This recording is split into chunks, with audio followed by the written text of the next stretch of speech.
साथ संगत जी प्यार से बोलिए धन निरंकार जी। सदगुरु माता सुदीक्षा सविंदर हरदेव जी महाराज की जय। निरंकारी राजमाता गुरु बचन अवतार की जय। साथ संगत जी प्यार से बोलिए धन निरंकार जी। एक राजा ने कबीर साहब जी से प्रार्थना की कि आप दया करके मुझे सांसारिक बंधनों से छुड़ा दो। तो कबीर जी ने कहा, आप तो हर रोज पंडित जी से कथा करवाते हो, सुनते भी हो। हाँ जी महाराज जी, कथा तो पंडित जी रोज सुनाते हैं, विधि विधान भी बताते हैं, लेकिन अभी तक मुझे भगवान के दर्शन नहीं हुए।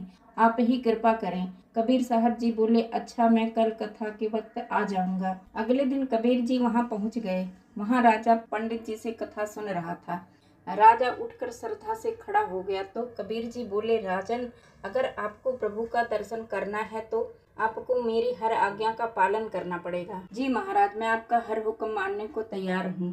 राजन, अपने वजीर को हुक्म दो कि मेरी हर आज्ञा का पालन करे। राजा ने वजीर को हुक्म दिया कि कबीर साहब जी जैसा कहें वैसा ही करना। कबीर जी ने वजीर को कहा कि एक खंभे के साथ राजा को बांध दो और दूसरे खंभे के साथ पंडित जी को बांध दो।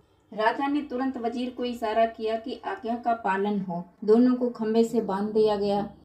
कबीर जी ने पंडित जी को कहा, देखो राजा साहब बंधे हुए हैं, उन्हें तुम खोल दो। पंडित हैरान होकर बोला, महाराज मैं तो खुद ही बंधा हुआ हूँ, उन्हें कैसे खोल सकता हूँ भला।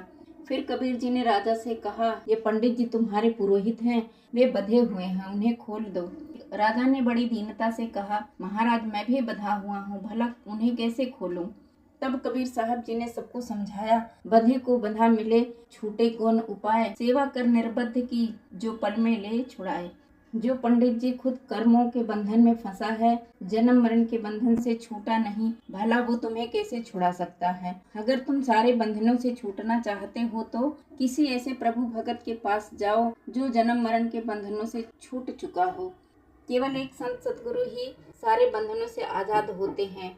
वही हमें इस 84 के जेल खाने से आजाद होने की चाबी देते हैं।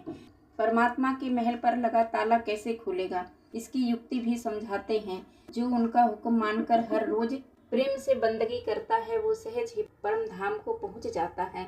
साथ संगत जी प्यार से बोलिए धन निरंकार जी।